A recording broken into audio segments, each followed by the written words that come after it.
My brother inherited everything, but our mom was still alive, and no one told me she was in a nursing home. It was a rainy Tuesday when the call came.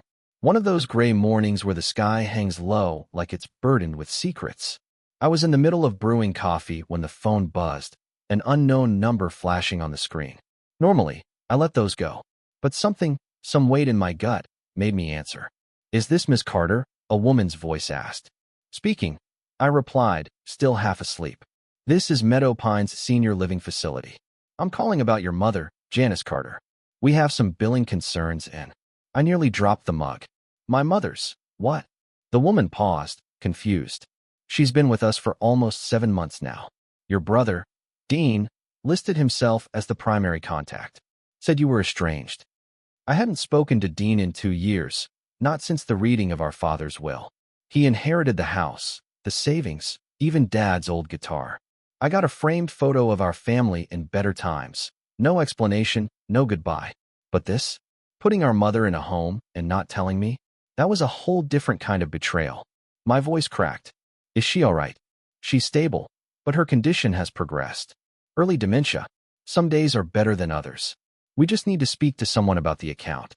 I scribbled the address down, promised I'd be there by noon. Then I sat down on the kitchen floor, my back against the fridge, the coffee forgotten. My mother was alive. She was alive, and no one had told me. Not a cousin, not a neighbor, and definitely not Dean. Something was wrong. Very wrong.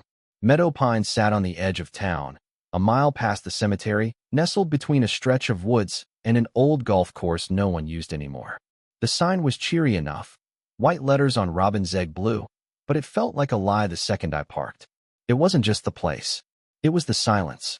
Like the world here had slowed down too much. A nurse named Tanya met me at the front desk. She had kind eyes and a badge that said she'd been working here for 12 years. "I'm sorry," she said after pulling up the file. "We really did believe you were estranged. Your brother insisted." I forced a smile. "Can I see her?" She led me down a hallway that smelled like lemon cleaner and something else, something faintly metallic. As we passed the rec room, I saw a few residents gathered around a puzzle, heads bent low. The rest of the place looked empty. Tanya stopped outside room 112. "She has good days and bad. Might not recognize you right away." But she did. The moment I stepped in, my mother looked up from her chair by the window, a paperback open in her lap. Her eyes, though tired, locked on mine. "Annie," she whispered. I hadn't heard her say my name in almost 5 years. "Hey, Mama," I said, crouching beside her. I didn't know you were here." Her hand trembled as it found mine. "They told me you moved away, that you didn't want to see me anymore." I felt the air leave the room. "Who told you that?" She didn't answer, just looked back at the book like it held the truth. Later, Tanya explained the timeline. My mother had been admitted the same week Dean officially took ownership of the house. Brought her in with a suitcase and a notarized letter saying she agreed. Except Tanya remembered something else too.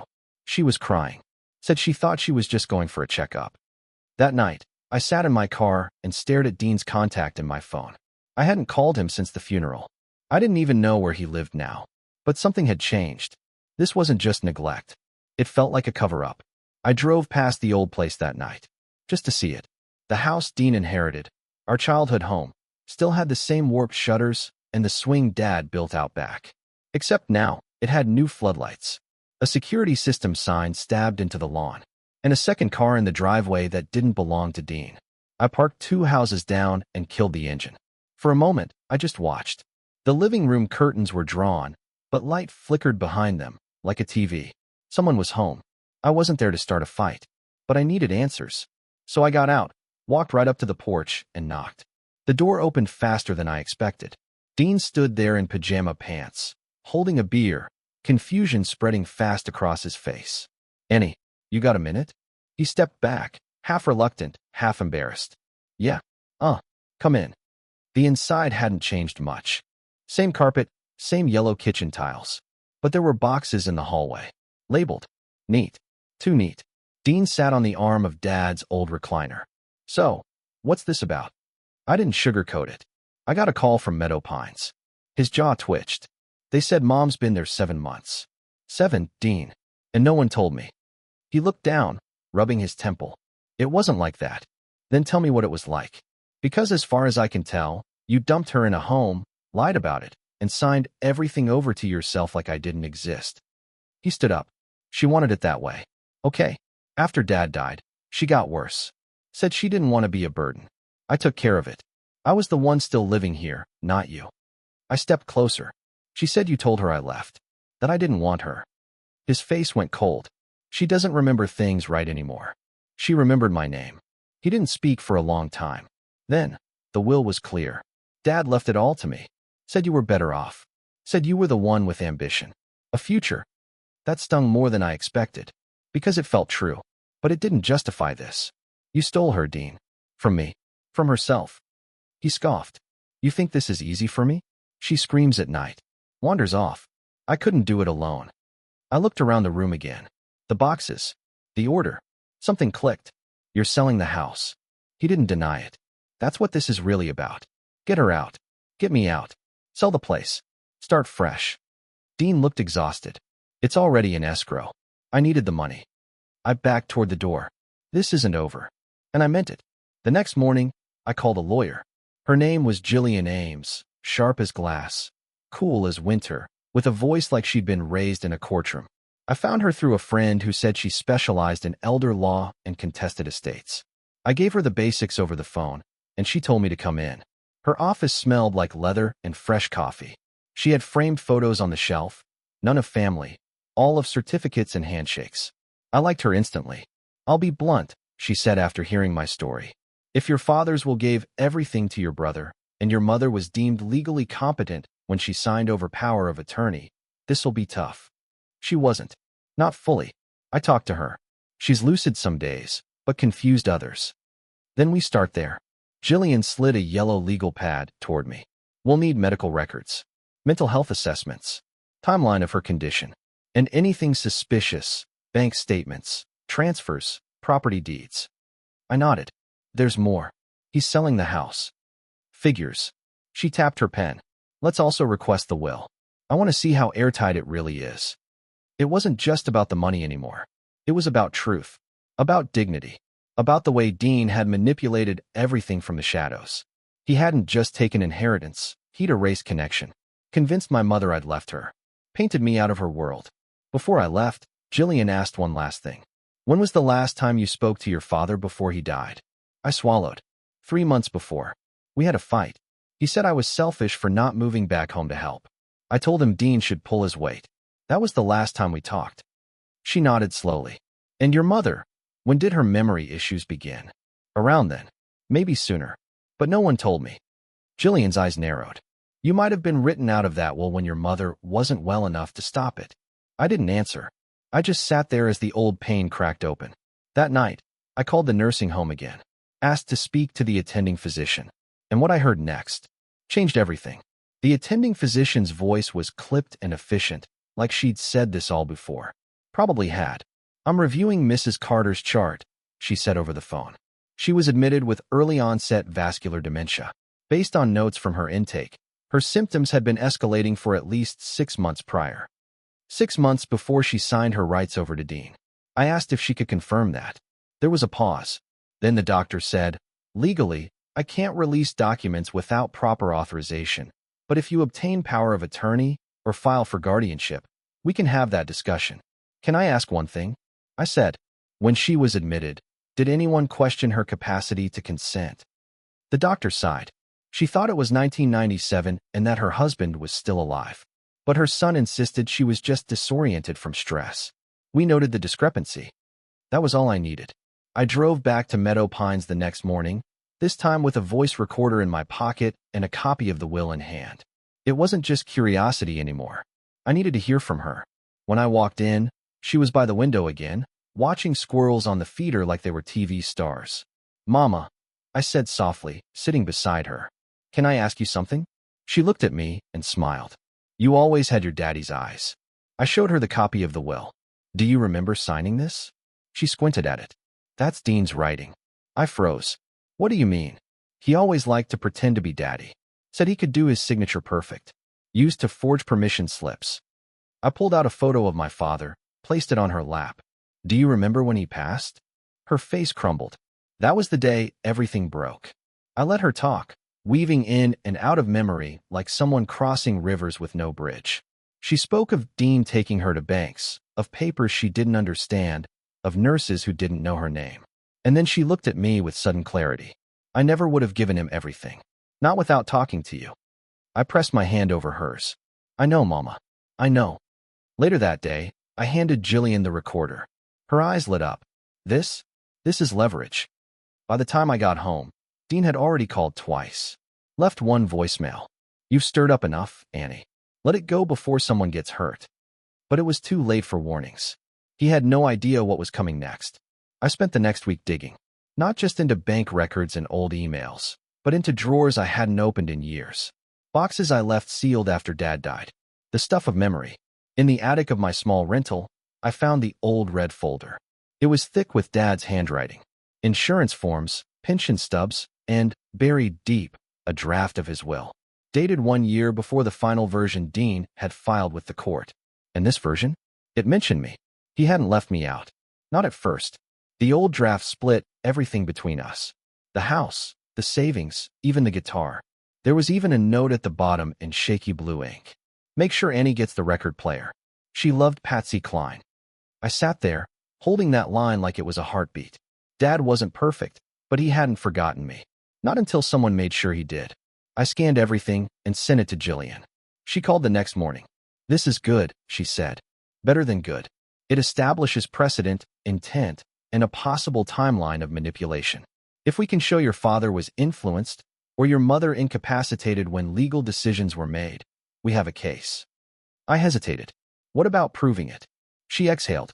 We'll need witnesses. Neighbors, family friends, anyone who saw how bad her condition was. And, Annie, we'll need to move fast if the house is already in escrow. That afternoon, I paid a visit to Mr. Dugan, the neighbor who used to mow our lawn when Dad threw out his back. He answered the door in a faded Cubs hat and smiled the second he saw me. Well, I'll be damned. Annie Carter. We talked on his porch for 2 hours. He told me how he used to see Mom outside at odd hours, watering dirt, trying to start the car with the house key. He said Dean never stayed more than 10 minutes, always in a hurry. Didn't want to be bothered. Then he said something that stopped me cold. I saw her the day they took her, crying in the back seat. She kept asking where you were. I asked if he'd be willing to say that under oath. He patted my hand. Anything for your mama. She used to bring me soup when I was sick. Back at home, I had a new voicemail. Dean again. You don't know what you're doing. You think this'll bring her back? She's not the same, Annie. Just leave it alone. But his voice sounded different this time. Shaky. Like maybe, just maybe, he was starting to get scared. The papers hit the courthouse Friday at noon. Jillian filed a petition for emergency injunction, guardianship over my mother, and an official challenge to the will.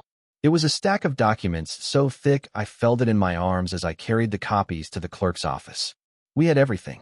The audio, the draft, a sworn affidavit from Mr. Dugan, even a note from the attending physician suggesting Janice Carter likely lacked full decision-making capacity when she was admitted. But we were racing a clock. Escrow on the house was set to close in 8 days. Jillian looked me square in the eye that afternoon. This next week, it's war.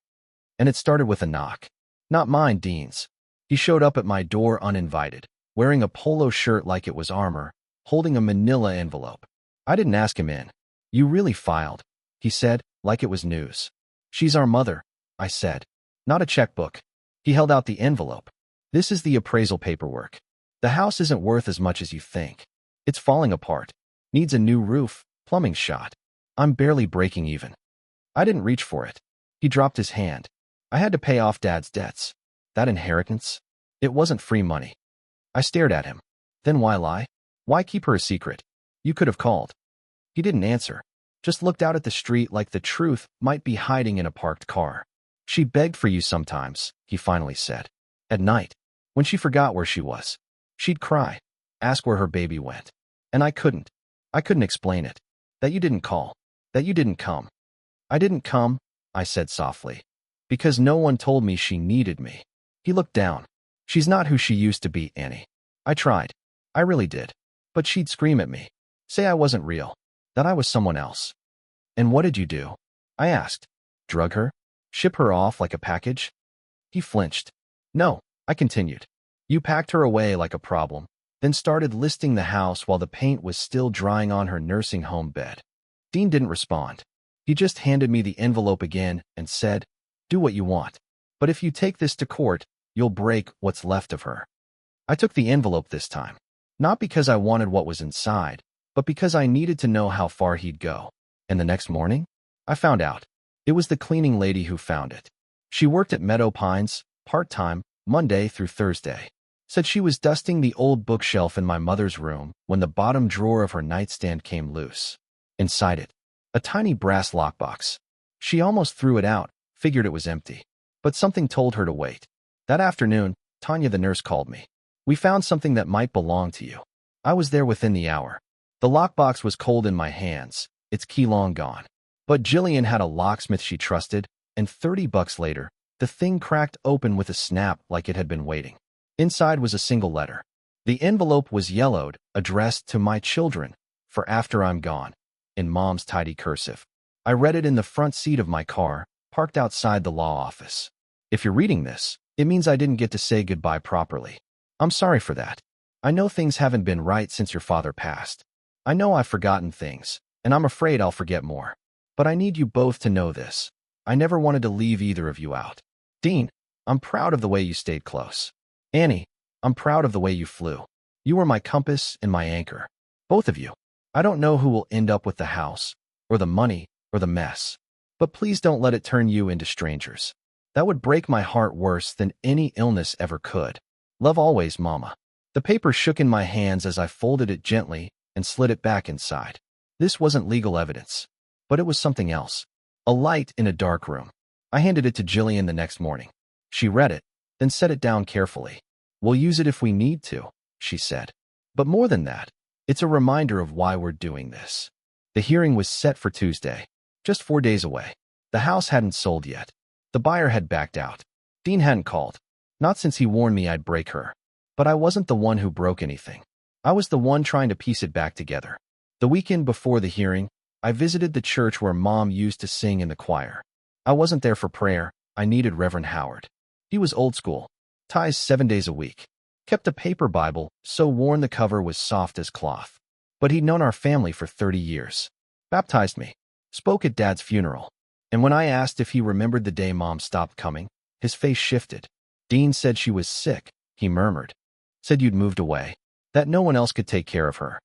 "She wasn't sick yet," I said. "Not like that." He nodded slowly. I suspected as much, but I didn't want to interfere. I asked if he'd seen her before she went into the home. He had. Said she came by the church one afternoon in a sweater that didn't match her shoes, purse half open, trembling hands. She didn't know what day it was. Thought it was Easter. It was September.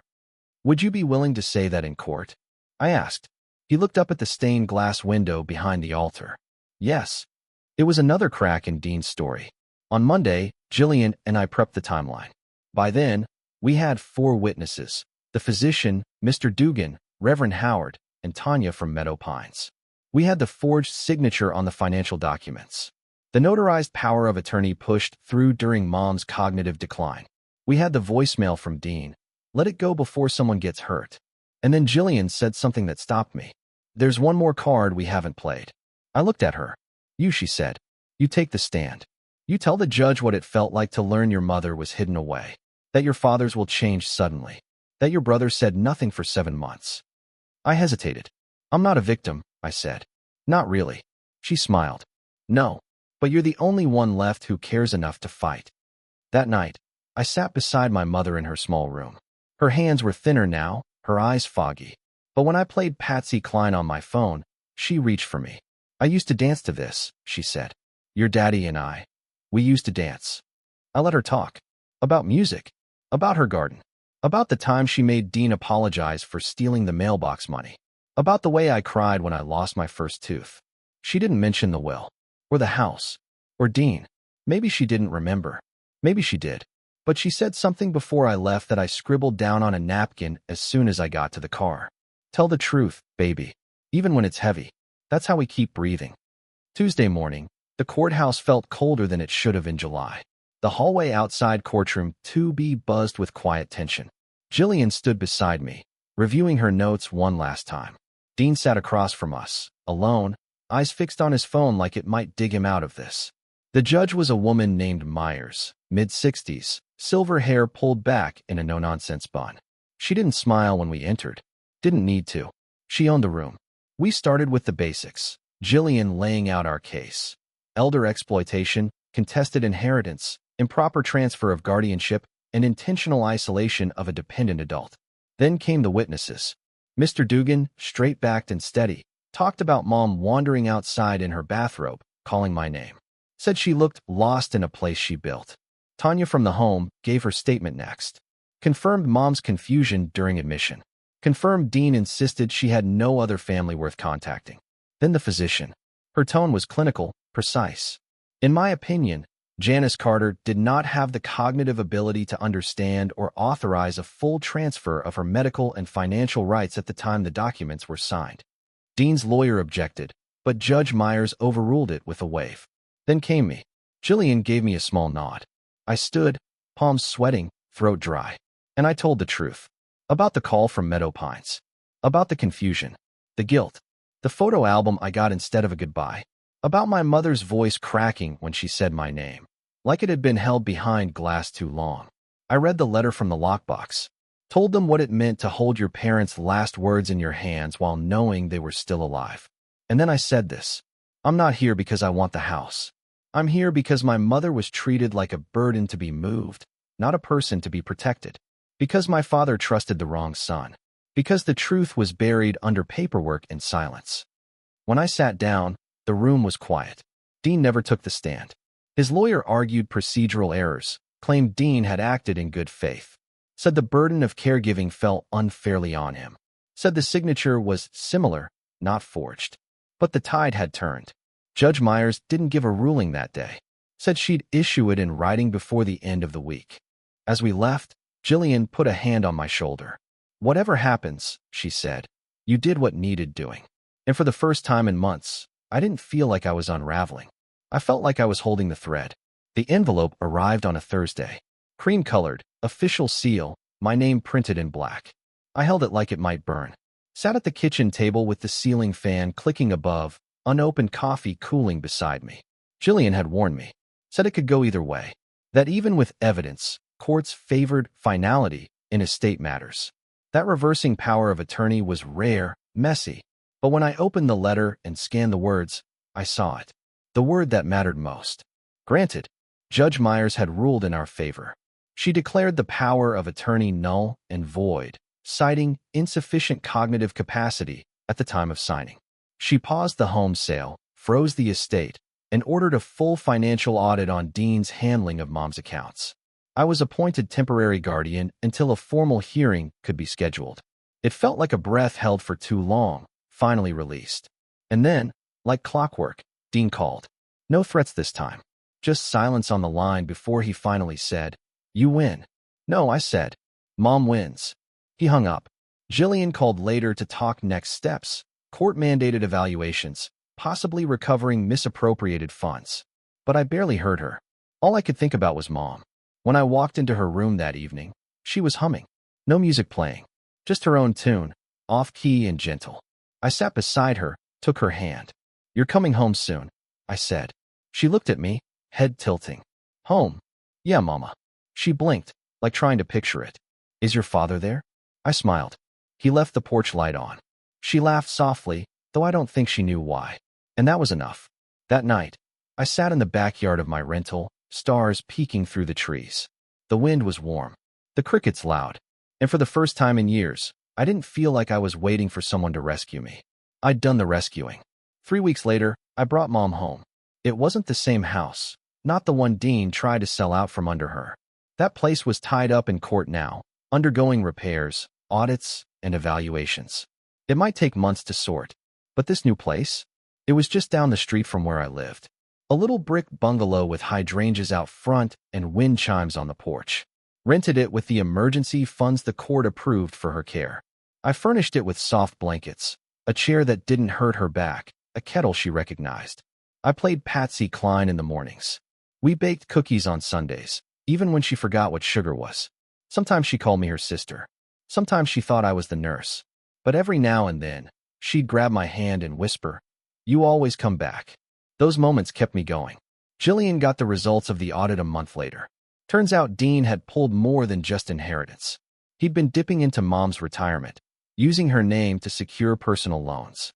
A judge ordered him to pay it back, or face charges. I didn't gloat, didn't call him, didn't need to. Some losses speak loudest in silence. Mom's memory still slipped. Some days she forgot what year it was, forgot what the oven did, forgot that Dad was gone. But she never forgot the garden. I'd take her outside, let her plant marigolds and lavender in old pots. She'd hum while she worked. Sometimes she cried, holding soil like it was a relic. One evening, as the sun dipped behind the trees, she turned to me and asked, "Why are you here?" I smiled. "Because you're my mom." She studied me for a long moment. Then she nodded. "Good. I like you." That night, I sat on the porch while she napped inside, watched the fireflies come out. The sky turned from bruised purple to black. And I thought about legacy. Not the kind in wills or bank accounts, but the kind in memories. Faded, flickering, but still burning. And I remembered what she once told me. "Tell the truth, baby, even when it's heavy." So I did. And I will. For her. Always.